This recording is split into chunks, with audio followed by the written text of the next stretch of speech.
Tequila and winning helped the Dodgers come together in 2023. Mariners and Jerry Dipoto have a different way of thinking about how you should approach building a team, and we'll talk about it. And there was 4 baseball games yesterday, one that the Dodgers have a particular eye on, which means we have a particular eye on it. So we'll get into all that and more. Let's get locked on Dodgers. You are Locked On Dodgers, your daily Los Angeles Dodgers podcast. Part of the Locked On Podcast Network, your team every day.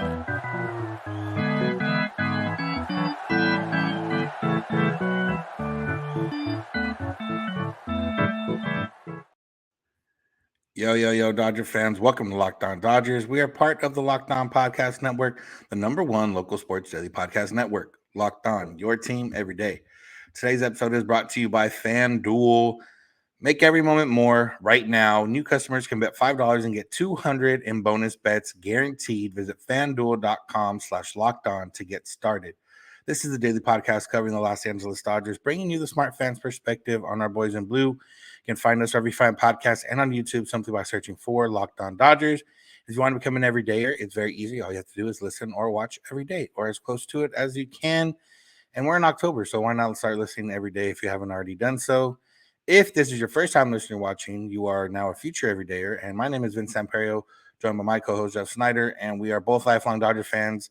We've covered the team. We've watched a lot of Dodger baseball. We watch a lot of Dodger baseball currently.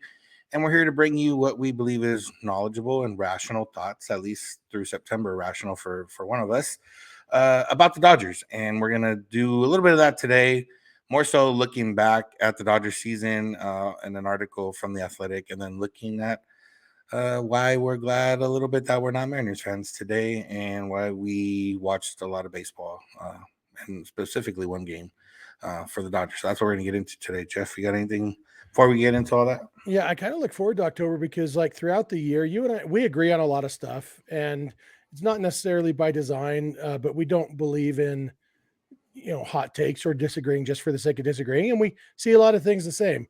But like you hinted at, come October, admittedly, you're a little bit less rational than me. And so, I wouldn't say we disagree a bunch in October, but if you want to see two podcast co-hosts not seeing exactly eye to eye on things, on Locked On Dodgers, October is probably your best bet. Yeah, or at least leading into October. Then once we get into it, if the hitting doesn't hit, I'd just be like, well, I knew the hitting wasn't going to hit. And if it does, then you'll just pretend you were never worried. Yeah, or I'll give them props. But yeah, so what we're going to talk about first is an article in Athletic from Fabian Ardaya, and it says how the Dodgers embrace joy and tequila as a winning ritual. And it talked about Miguel Rojas. We know he spoke up at one point after the Royals series early in the season, and it added a little bit more perspective on exactly what happened there. And basically, he thought the Dodgers were still thinking about the Padres series from the season past after winning 111 games during the regular season. And he said that kind of bothered guys a lot, not being able to move on from that series. So he spoke up about it, and he talked to some of the veterans on the team and basically said, they paid lip service to the idea of winning each game, but why not add some stakes? David Peralta also added, his thoughts and things on there. And what kind of came from it was a ritual of winning each series. And the deal was to win the series, the group celebrates. Players would select the series MVP, then reflect on what went right while acknowledging what they did not accomplish this time. And they would take a shot of tequila together and take a picture. And, they have all those pictures from all the series wins the rest of the way. Max Muncy chimed in, talking about, he said, we've been such a boring team in the past. It's been all about winning. We expect to do that, so we just wouldn't celebrate it. Chris Taylor added, being on this team, we've been on a lot of winning teams. It's easy to take it for granted. So, it seems that Miguel Rojas and David Peralta, obviously coming from a point of not being on a lot of winning teams, or at least not to the winning to the extent that the Dodgers have done, brought that perspective and, brought a little bit of what we bring in the rational sense of, hey, enjoy the regular season. Yeah, and you do need that because for guys like Kershaw and Taylor and, like, I mean, we were talking on Twitter the other day. Cody Bellinger missed the playoffs this year for the first time in his career. And so, like, I think Cody Bellinger next year will probably appreciate winning more. It's something that you shouldn't have to miss the playoffs to appreciate being on a really good team. And that's kind of what Rojas and Peralta and Hayward probably, some of these veterans who have been through some hard times. Hayward obviously has been to the top. He's won a World Series. He's been on some good teams, but he's also been on some less than good teams, and he's struggled himself. Rojas has this is only his third time, I guess. They made the postseason in 2020, but it's only his second time ever winning a division. The last time was his rookie year with the Dodgers. Peralta has never, I guess, was he on the Rays at the end of last year? I know the Rays at some point. So he's had a little bit of success, but really, they needed that perspective. And it's good to be able to get that from the veteran leadership and not have to actually have a disaster like a bad season to kick you into gear. They were able to do it after a bad stretch. They lost that Royals series, like you mentioned. I think, who was it right before the Royals? I feel like that was a bad road trip. And Cardinals, maybe. Anyway, whoever it was a rough road trip, and they were able to basically, that was a microcosm of a bad season. Hey, this was our bad season. It lasted 6 games, and now let's be awesome and appreciate it more. And we got to see that after they did clinch the division. Before they did the champagne bottle popping, they did their tequila toast, and Jason Hayward got the player of the series that time. The series wasn't even over, but they had already won the series. And so we kind of got a glimpse into that. And yeah, it's what veteran leadership brings you. And that's why even when Peralta and Rojas, Peralta and Rojas both offensively didn't do much this year. Rojas was very good defensively. Peralta was better than expected defensively, but they weren't huge contributors on the field, just solid. But off the field, I mean, there's a lot of value in that. And it's something that maybe gets overlooked sometimes.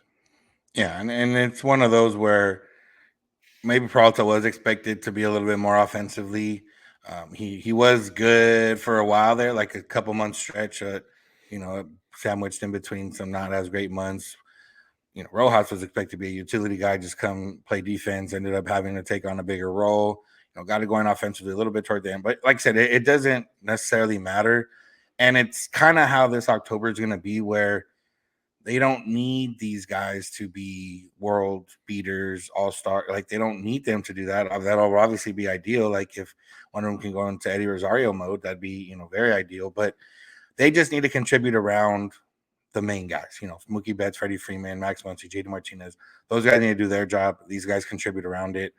But that winning every series, obviously it extended into September, and even though the Dodgers essentially had the division wrapped up going into September, it was similar to what it was last year. But last year they were probably literally just going through the motions to get through the end of the month. They were still winning games, but that's just because they were, a lot better than most of the teams they were playing.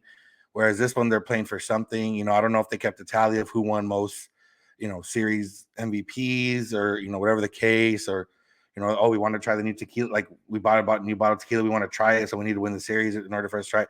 Like, you add, it sounds dumb, but, you kind of need that, I would imagine, to get through 162 game season, especially when you're not fighting for, the division all the way through. And you need these little, motivations and incentives to kind of get through. And, like I said, I don't know if it's going to help. We won't know that for sure. And even if they do win, it's not a guarantee that this is what helped.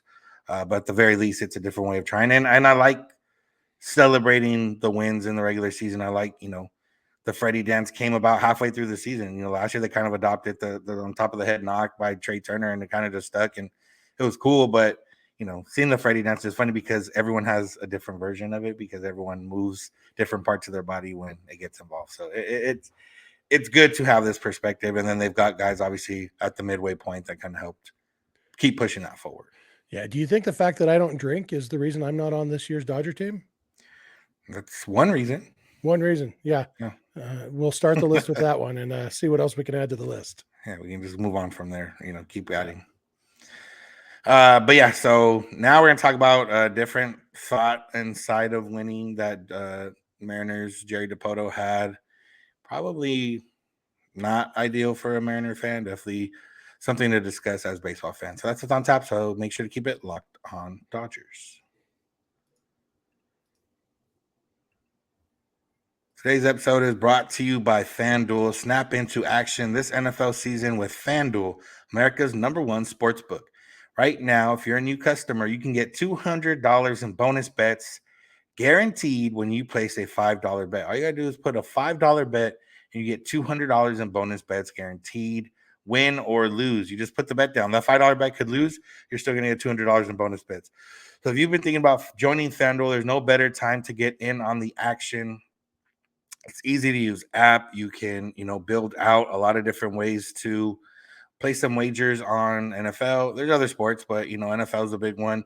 There's spreads, player props, over-unders, more. You can bet on how many times a guy is going to score, if he's going to score more or less. You can bet on, how much your team is going to win by, things of that nature. So go check it all out on the FanDuel app. Download it right now and visit FanDuel.com/lockedon to kick off the NFL season. FanDuel, official partner of the NFL.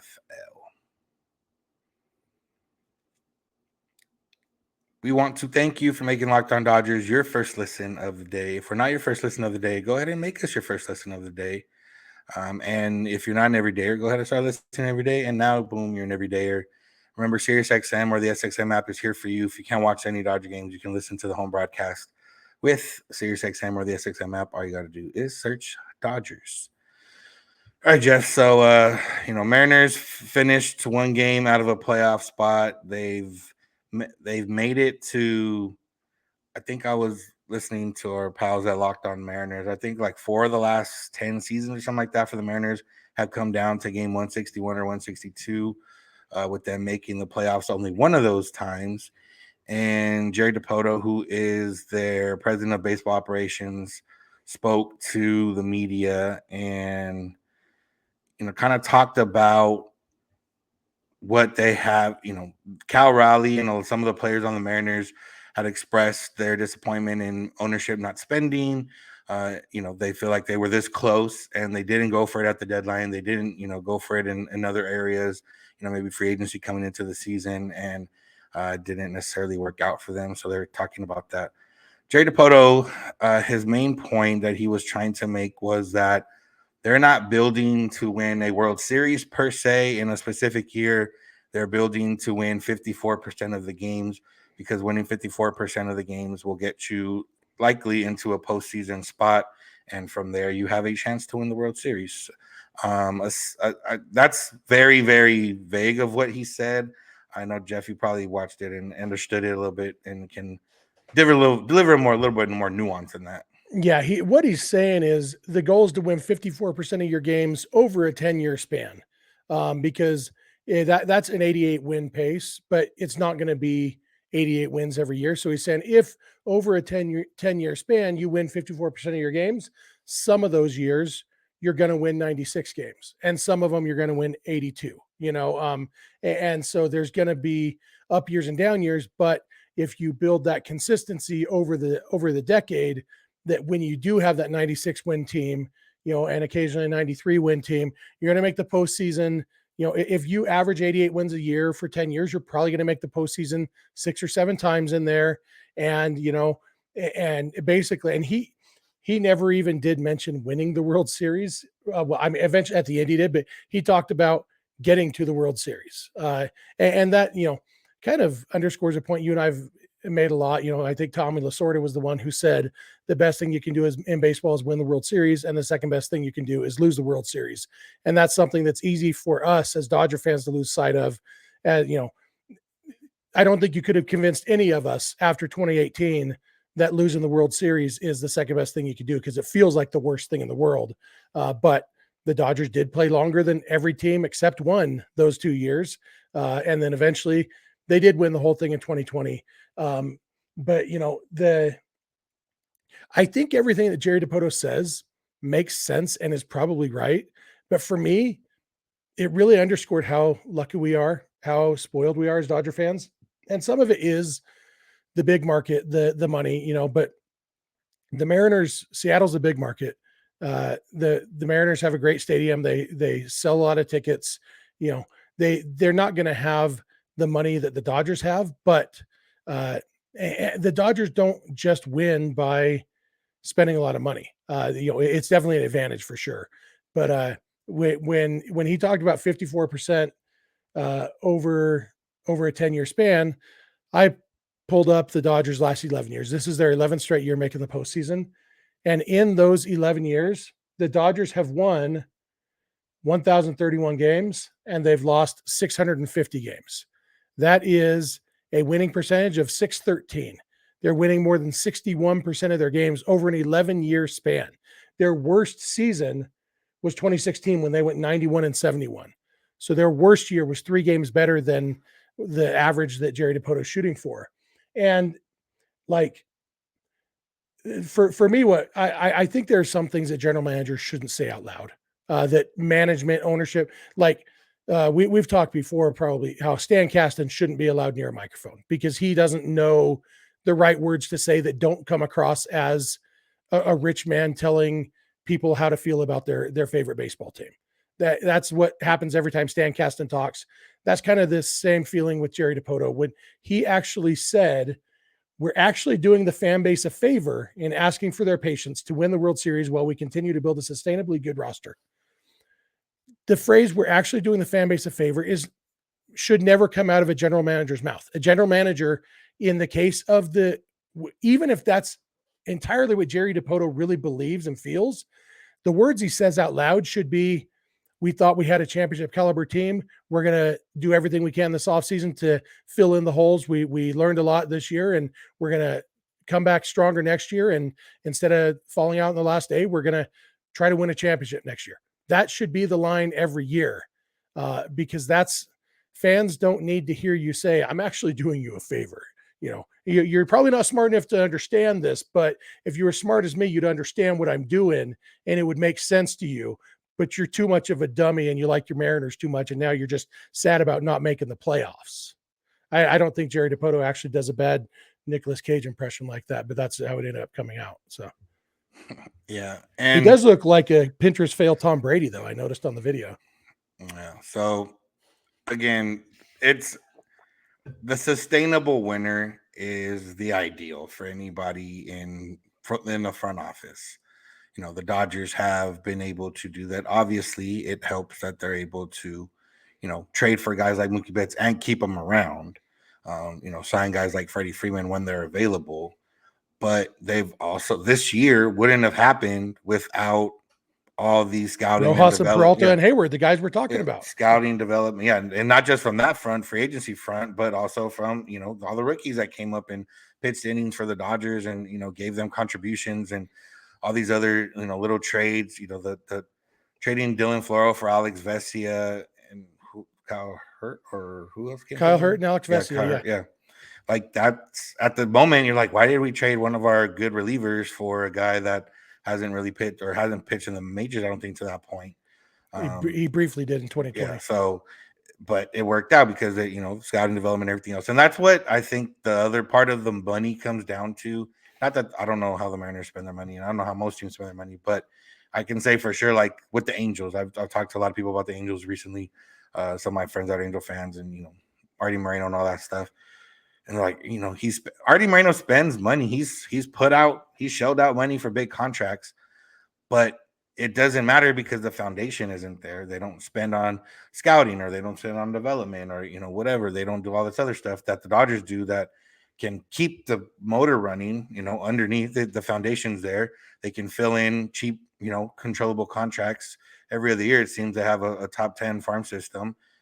And then they can sign Mookie Betts and they can sign Freddie Freeman and they can, trade for whoever and they can make deals at the deadline for Max Scherzer and Trey Turner and give away 2 top prospects and not essentially really be hurt from it. So It's a lot that leads into it. Obviously, the Mariners are in it. And like I said, Dipoto probably shouldn't have just said all that. He just should have said what you said. And even though this is the goal to be sustainable and winning, like if they had traded the farm again for another arm or another bat like they did last year for Luis Castillo, then they don't make the playoffs still. And then, now you're down, you're in a spot like the Padres a little bit where your farm system has 2 top tier guys, not much behind that. You don't know what you're going to get from the rest of the guys on your team. And now you're kind of in a weird spot. Yeah, and Dipoto made a good point, talking about how you don't want to be in a position where you're so desperate to win a World Series that you go all in on one season and it hurts you in future seasons. And that's what we saw. We've seen that with a lot of different teams over the years. And the Dodgers don't make those moves. They didn't give Bryce Harper the $800 zillion that he wanted. And that meant that they had a spot available when Mookie Betts became available. They didn't go after, there's such a long list of free agents the Dodgers didn't sign because they wanted to build a sustainable winner. And I think the main moral of this is that Andrew Friedman is better at his job than Jerry Dipoto is. Yeah. And probably most people. So, yeah. All right. Yesterday, there was 4 baseball games. They were all MLB playoff games. So we'll talk about them with our focus on the Brewers and D-backs because that's who the Dodgers are going to play. So that's what's on tap. So make sure to keep it locked on Dodgers. Today's episode is brought to you by Bird Dogs. Bird Dogs are here to make you look good. What are Bird Dogs? Well, they're shorts and they got some pants there. But if you're in California, if you're a LA Dodge fan or a Dodge fan from LA, you're probably in shorts a lot of the time. So Bird Dogs got the shorts that are designed to fit slimmer through the thigh and leg, giving you a truly sculpted look. So not only are you going to look good in that sense, they do the exact same thing as Lululemon, but fit way better. And a lot of people love their Lululemon. They fit way better than regular shorts because they are not made of stiff, restricting cotton. And Bird Dogs even fixed this issue by inventing their own fabric, cloud knit fabric, that looks like khaki but stretches so you get a way slimmer fit without having to sacrifice the movement. And on top of that, they just add in some anti-stink, sweat-wicking fabric that keeps you cool and dry all day long. So there's all those reasons to go get you some Bird Dogs. So go do it right now. And you can also wear them pretty much anytime. Golfing, dating, evening out, pool, workout, lounging, work, whatever it is, Bird Dogs can help you out. So go to birddogs.com/lockedonmlb and enter the promo code lockedonmlb at checkout for a free Bird Dogs water bottle with your order. That's birddogs.com/lockedonmlb for a free water bottle at checkout. You won't want to take your Bird Dogs off. We promise you.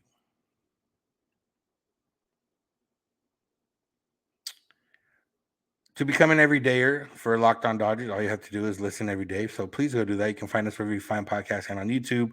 Subscribe, and boom, you'll be directed and notified when you have a new episode, or they'll automatically be downloaded, however you have it set up. SiriusXM or the SXM app is there for you when you can't watch the game, but you want to listen. They have the home broadcast for any Dodger game. All you got to do is search Dodgers on SiriusXM or the SXM app. All right, Jeff. So there was 4 games yesterday. As I mentioned, 2 of the home teams won, 2 of the home teams lost. The Rangers beat the Rays. The Twins beat the Blue Jays. The Diamondbacks beat the Brewers, and the Phillies beat the Marlins. We obviously have a vested interest in the D-backs-Brewers, so we're going to talk about that one extensively. But anything else from the other games that maybe stood out to you or you wanted to talk about? Yeah, the biggest news is the Twins winning a playoff game. The last time the Twins won a playoff game was October 5th, 2004. My wife was 8 months pregnant with our first child at the time. That child is in college now. So that's how long it had been. My wife and I had been married for just over a year, and we just had our 20th anniversary. So it's been a while. You look at the names. Johan Santana got the win. Mike Mussina got the loss. Joe Nathan got the save last time the Twins won a playoff game. So congratulations to them. Everything else, the Phillies beating the Marlins, that seems like a foregone conclusion in that series, especially with the Marlins missing some of their pitching strength. And what's the other? Oh, the Blue Jays and Twins. The Rangers Rays. That's right. That was a good game. That was the Rays played uncharacteristically bad defense. They made, I think, 4 errors. It was, and other misplays too. There was not just the errors. There was one ground ball to second base that the second baseman just lobbed the throw over and the guy beat it out. So not an error, but there was a play that Jose Siri probably should have made in center field. Instead, it was a double for Corey Seager. I've heard that Jose Siri is a good defensive center fielder. He must know when I'm watching, because he sure is bad when I watch. I don't think I've watched more than yesterday, at least this season, but he was pretty bad yesterday. But Yeah, it was like I said, nothing stood out too much. And the one thing that stood out to me as someone who works in baseball is that only one of the games, I believe, went over 3 hours. So the pitch clock is working still here in the postseason, because for game that starts at 5, last year I'd have been working, probably till right now as we're recording, maybe possibly depending how the game went. And it's been done for a little while now. So pitch clock working there. But yeah, so D-backs beat the Brewers. Corbin Burnes was knocked out in the 5th inning. The Diamondbacks hit 3 home runs off him. That was the longest game of the day. Actually, it was around 3.5 hours, and that's because there was a lot of pitches thrown, a lot of pitchers used. There was multiple times when both teams had multiple guys on base with less than 2 outs and weren't able to score. And it was like, man, how do you get out of that? How do you get out of that? Evan Longoria turned back the clock and was playing defense like he was back in his Rays days. And when it came down to it, the Diamondbacks' main players got it done. Corbin Carroll hit a home run, Ketel Marte hit a home run, Gabriel Moreno hit a home run, and then Christian Walker had a big 2-out double there for some late insurance runs in the top of the 9th. And as I talked about, or we've talked about, the Diamondbacks scare us for those types of players. Like Corbin Carroll and Christian Walker are the guys that are like, I want to face them in October. But again, that's how the game went. And now the D-backs have their ace on the mound for game 2 and Zach Gallen. Brewers are sending out Freddie Peralta, who's not by any means a bad pitcher. But as I talked about on yesterday's show a little bit, Brandon Woodruff is out. So if it does go to a game 3, the Brewers are going to have Wade Miley on the mound. So Yeah, this is a game that the Brewers probably marked as a must-win for this series. Corbin Burnes against Brandon Pfaadt. That is advantage Brewers, and it looked like it was going to go that way. The Brewers were up 3-0, but it didn't work out for them. And so I found myself, as I was watching the game, I couldn't decide who I wanted to win. And usually in that case, I'll be watching and I'll just find myself rooting for one team or the other. But I found myself just rooting for whoever was up at the time. I was just, okay, go Brewers. Oh, go D-backs. And I do know that I'm definitely rooting for the Brewers today, because the most important thing is that this series goes 3 games and that everybody gets tired. And so go Brewers, take it to the 3rd game, and then anything can happen. Game 3, the big hope there is 29 innings. So Brewers win game 2 and then 29 innings in game 3, and I don't really care who wins. yeah, and I think the interesting part, and kind of what we've talked about a lot with, how are the Dodgers going to win? They don't have the pitching, blah blah blah. This game was Corbin Burnes versus Brandon Pfaadt, and Brandon Pfaadt didn't get out of the 4th inning. And guess what? The Diamondbacks still won. Obviously, their bullpen came in and was very good over the rest of the game. They actually, a little bit of luck as you need in October. Tyrone Taylor, who had hit a home run earlier in the game, hit an absolute shot with bases loaded and 1 out, and it ended up Evan Longoria made a nice play on it and ended up turning a double play. So there's different ways to win playoff games, and when matchups aren't in your favor, that doesn't mean the game is over, because as you mentioned, this game, Corbin Burnes versus Brandon Pfaadt, and with the Brewers being the better team and having home field advantage and blah blah blah and everything else, and it still went the way of the Diamondbacks. So October is a different animal, different beast, and there's different ways to win games. And for me, I still think, obviously the pitching is going to be important, but for me, it's more important for the offense to be able to score some runs and get that pitching comfortable, because every team that won today or yesterday scored more runs than the other team. Yeah, that's the main key to winning. And this is in a short series like this, where at most you need 3 starters, and then you can reset your roster. You can go in with 10 relievers, including some who were starters during the regular season. And so the D-backs used 7 pitchers, but that means that they still have 3 guys who didn't pitch and aren't starters. 3 more relievers who didn't pitch, and Kevin Ginkel is probably the only one. I guess maybe Ryan Thompson too. Ginkel and Thompson both threw mid-20s pitches. Everybody else is probably available again in game 2, and they'll go for the jugular if they have a chance. They do everything you can to win game 2 and end the series, and then they get 2 days off before they have to face the Dodgers. But hopefully the Brewers offense can show up. Zach Gallen's tough, but if anything, the Brewers just saw Corbin Burns get beat, and so they can know, hey, good pitchers can lose in the playoffs. So let's do that to Zach Gallen now. Yeah, exactly. So all 8 teams will run it back today. They will, potential that there could be no games on Thursday. Could be 4 games on Thursday. We'll just have to see how those series go. The Dodgers will also be working out, having a little bit of a. I'm assuming this is the one they're letting fans go to. So they're gonna have a workout, simulated game, whatever it is. Mito will be there, so I'll be there. So we'll see what happens, and we'll have a little bit more to talk about. Hopefully, if whatever guys have to say or whatever Roberts has to say about how they're thinking about this series coming up, and I think by the time the workout's over, they may know who they're playing, potentially, depending how fast that game goes. So, yeah, it's possible. Yeah, so that's going to do it for today's episode. Thank you all for listening. Thank you for making Locked On Dodgers your first listen of the day.